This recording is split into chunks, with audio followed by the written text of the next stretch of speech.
जा रहा है कि जम्मू कश्मीर में जो ये बहुत ही मतलब बोल सकते दुखदाई घटना जो हुई है, तो इसमें 28 लोग मारे गए हैं। इसमें इसको कुछ लोग जो हैं पॉलिटिकल किलिंग के नज़रिए से देख रहे हैं, ये बोल रहे पॉलिटिकल किलिंग है ये।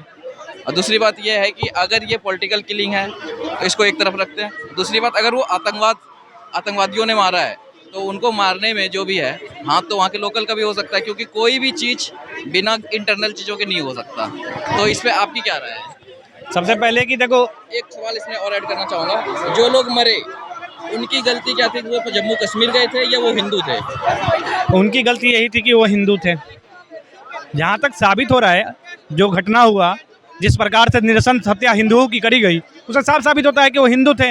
जिस प्रकार से आतंकवादियों के द्वारा पूछा गया कि आप हिंदू हैं, आपका खतना हुआ है, खतना चेक कराया गया, कलमा पढ़ने को बोला गया, तो इससे साफ साबित होता है ये इस्लामिक आतंकवादी ये हिंदुओं को काफिर समझते हैं और हिंदुओं को काफिर समझ के ही मारे हैं। ये तो साफ साफ बात है। दूसरी बात तो ये मेरे कहने का मतलब ये होता है कि आतंकवाद का कोई महजब नहीं होता। नहीं, जैसे गलत बोल दिया आपने।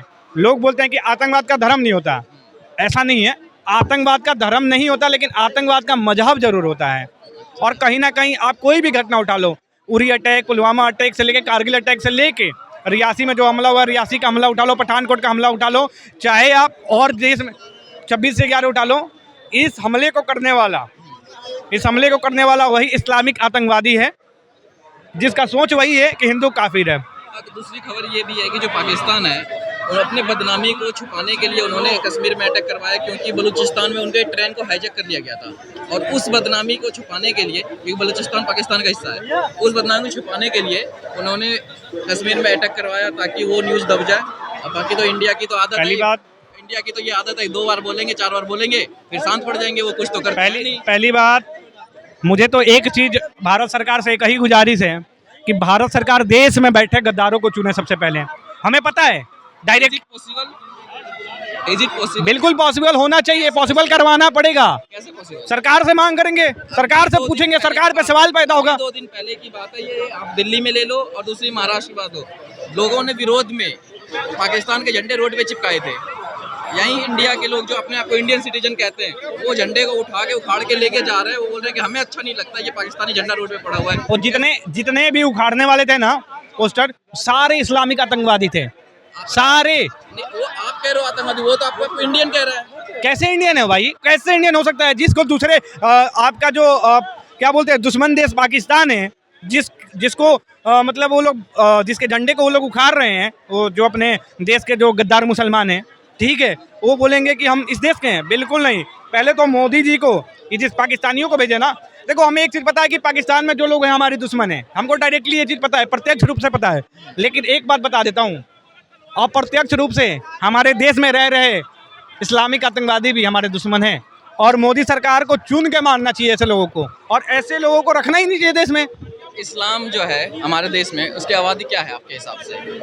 जैसे 140 करोड़ में कितने होंगे? लोग कहते हैं कि 25 करोड़ लोग कहते हैं, लेकिन मेरा जो आकलन है ना, 40 करोड़ से कम नहीं हुए हैं लोग। आप 40 करोड़ की बात कर रहे हैं। अभी जब ये जो हुआ था कि पाकिस्तानी जो भी लोग हैं इंडिया में, उनको बाहर निकाला जाए, लास्ट डेट थी, निकाला गया। जब निकालने की बारी है, जब काउंटिंग शुरू है, तो खत्म ही नहीं हो रही। पाकिस्तान में शादी कर रहे हैं, रह रहे हैं, यहाँ पैदा कर रहे हैं। वही बोल रहा हूँ ना, इस देश के गद्दार, इस देश में जो बैठे हैं ना, जो गद्दार, उन गद्दारों ने उन पाकिस्तानी हरामजादों को इस देश में रखने का काम किया। और सरकार पे सवाल उठती है, बीजेपी सरकार पे सवाल उठती है। मैं बीजेपी का समर्थक हूँ, लेकिन सवाल तो बीजेपी से मैं पूछूंगा। शासन में है ना बीजेपी क्या कर रही है? बीजेपी क्यों एक्शन नहीं ले रही है?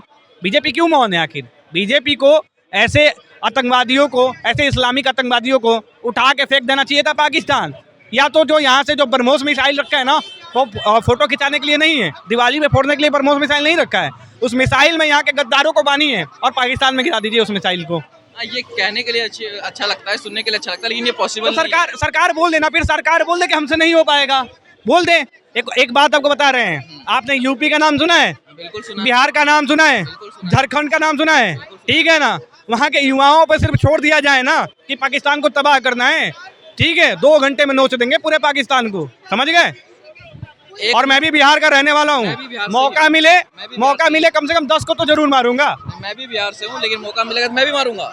मैं ऑन कैमरा बोल रहा हूँ। लेकिन बात यहाँ पे ये नहीं है कि कैसे मारना नहीं मारना, बात ये है कि हमारा जो गवर्नमेंट है वो क्या कर रही है।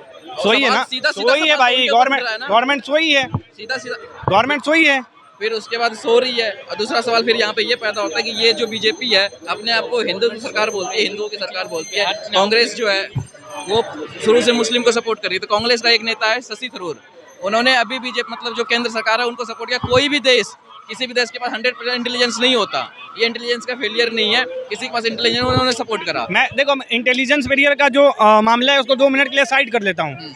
पहला बात ये है ना कि हिंदुस्तान के जो लोग हैं, हिंदुस्तान की जो फौज है, हिंदुस्तान का आला कमान जब नरेंद्र मोदी साहब के हाथ में है, तो नरेंद्र मोदी साहब पाकिस्तान पे हमला क्यों नहीं करवाए अभी तक? पहला प्रश्न मेरा ये है ठीक है।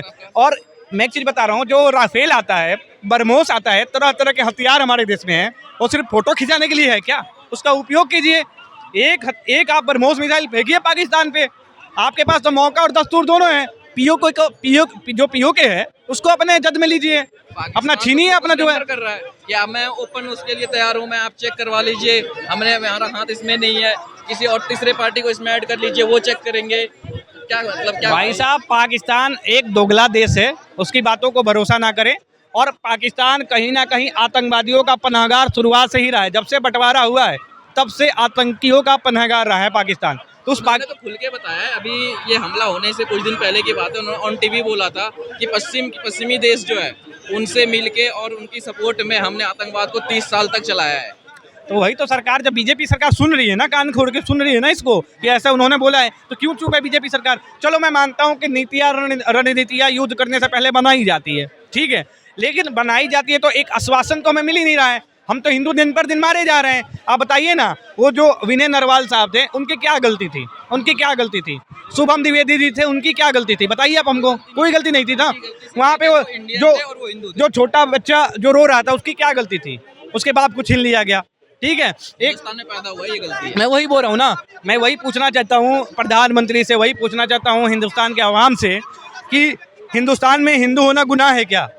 हम हिंदू अगर हैं तो हम गुनाह कर रहे हैं क्या? जाए कहाँ हम भाई साहब, हम वर्ल्ड में एक ही हिंदू कंट्री है, वो भी महोदय अब चलिए महोदय एक बात बोले ना, जाए कहाँ, तो हम एक ही चीज बता रहे हैं। सरकार बोल दे कि हम कुछ नहीं कर सकते हैं, इस देश के हिंदू सक्षम हैं, ठीक है, पाकिस्तान को तो पलट ही देंगे, साथ साथ इस देश में बैठे जो गद्दार इस्लामिक आतंकवादी है उनको भी उठा के फेंक देंगे पाकिस्तान में, ठीक है। 75 साल से ट्राई कर रहे हैं हम लोग 75 साल से ट्राई कहाँ करने दिया गया? हम लोगों को तो बांध के रखा गया, ट्राई कहाँ करने दिया है? बताइए ना। आप एक पक्ष को मुस्लिम पर्सनल लॉ बोर्ड दे देते हो, वक्फ बोर्ड दे देते हो, तरह तरह की क्या बोलते हैं, माइनर कौन सा कमीशन है, क्या वो ध्यान नहीं आ रहा है। आप ऐसा उनको ये देते हो, शरीयत दे देते हो, सारा चीज़ दे देते हो, और आप बोल रहे हो महोदय कि मतलब हम लोग में रहने वाला भी पाकिस्तान जिंदाबाद का नारा लगाता है और हम कुछ भी नहीं कर पाते हैं। कहाँ आपका पड़ोस कहाँ है बताइए ना। ऐसे नहीं बोला पड़ोस का मतलब ये नहीं, तो मेरे घर के बगल में, मैं अभी दिल्ली में हूँ, दिल्ली के बगल में स्टेट है, वहाँ पे नारा लगता है। ये महाराष्ट्र है आपका, वहाँ पे हमारे सामने अभी सोशल मीडिया का जमाना, कुछ नहीं छिपता। हाँ, वो तो आप सही बोले, बिल्कुल सही बोले। जो चीजें हम तक पहुँच सकती है वो सरकार तक नहीं पहुँचती। तो सवाल पे ही तो सवाल सरकार से तो यही सवाल पूछ रहा हूँ। अब जो आके हिंदुस्तान में रह के और हिंदुस्तान के साथ ही नमक हरामी करता है, उन मादर जातों को रखने की क्या जरूरत है इस देश में?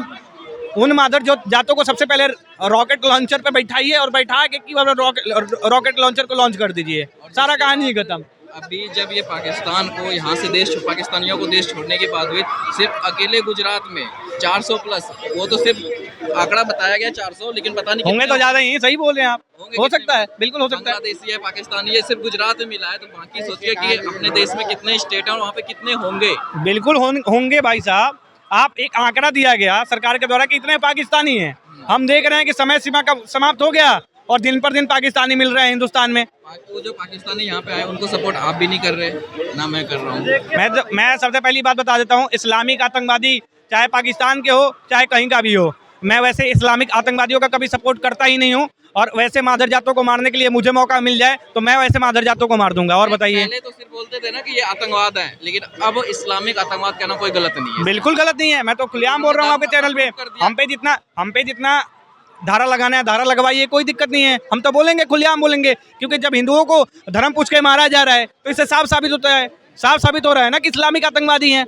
बिल्कुल बिल्कुल बिल्कुल, वो लोग इस्लामिक आतंकवादी हैं, साफ साबित हो रहे हैं। और आप बोलते हैं, मैंने बहुत लोगों को देखा है, आते हैं बोलते हैं कि इस देश में तो अब्दुल कलाम आज़ाद जी भी हुए हैं, वीर अब्दुल हमीद भी हुए हैं। अरे भाई साहब, मैं वही बोल रहा हूँ कि 3-4 चिन्हित नाम है, ठीक है ना, उनका गुणगान करके आप इस देश में बैठे गद्दारों को नहीं छिपा सकते हो, समझ गए। अब्दुल कलाम हुए सब, तो अब्दुल कलाम बनाना कहाँ चाहते हैं अभी आजकल का जो जनरेशन है उसमें अब्दुल कलाम कौन निकल रहा मैं है? तो वही बोल रहा हूँ ना, सब तो ये बन रहे हैं, क्या बोलते हैं, याकूब मेनन बन रहे हैं, कसाब बन रहे हैं। कहाँ कोई अब्दुल कलाम बनना चाहता है, कहाँ कोई वीर अब्दुल हमीद बनना चाहता है, बताइए ना, कोई नहीं बनना चाहता। बिस्मिल्लाह खान कहाँ कोई बनना चाहता है, रस खान कहाँ कोई बनना चाहता है, नहीं चाहता, सब आतंकवादी बनना चाहते हैं। और जहाँ तक देखिए ना, अभी दरियागंज का कुछ दिन पहले का न्यूज़ था, वो बच्चा बचपन से ही दरियागंज में पढ़ता है, यहीं से पढ़ाई करता है, देश में रख के खाता है, देश का नमक खाता है और IAS ज्वाइन कर लेता है। अब बताइए ऐसे भड़वों को इस देश में रखने की क्या ज़रूरत है? मैक्स टू मैक्स टाइम यही देखा जाता है कि जो भी आतंकवादी मारा जाता है या पकड़ा जाता है वो कश्मीर से होता है या फिर और भी कई स्टेट से होता है वही, और फिर उसके बाद वो पाकिस्तान जाता है, वहाँ से ज्वाइन करके आता है और यहाँ पे बम फोड़ता है, मारता है बंदों को। बात ये है कि उनका जाने कैसे दिया जाता है और उनको कांटेक्ट उनसे कैसे हो जाता है। देश में मैंने बोला नहीं, गद्दार बहुत बैठे हैं। आप एक बात बताइए, रियासी में हमला हुआ था कुछ दिन पहले, 6,000 रुपये में जिसने आतंकवादियों को मकान दिया था किराए पे, वो गद्दारी तो था। उस मादर जात ने 6,000 रुपये के लालच में आतंकवादियों को मकान दे दिया और उन आतंकवादियों ने हमला कर दिया, ठीक है ना भाई साहब, तो ये तो गद्दारी थे। तो ऐसे गद्दारों को सरकार चिन्हित करे और चिन्हित करके इनको रॉकेट लॉन्चर, मैं बार बार वही बोल रहा हूँ, रॉकेट लॉन्चर पे बैठाइए और बैठा के मार दीजिए, रॉकेट को लॉन्च कीजिए, पाकिस्तान में जाके बहन के यहाँ जाके गिरे वहीं पे ये। यहाँ से आप पाकिस्तान भेजने की बात करो लेकिन खुद ज़्यादा से ज़्यादा पाकिस्तानी भारत में फिर मैं वही बोल रहा हूँ ना, तो इसमें क्या बोल रहा हूँ, बार बार वही चीज़ बोल रहा हूँ। सरकार क्या कर रही है, सरकार सोई है क्या?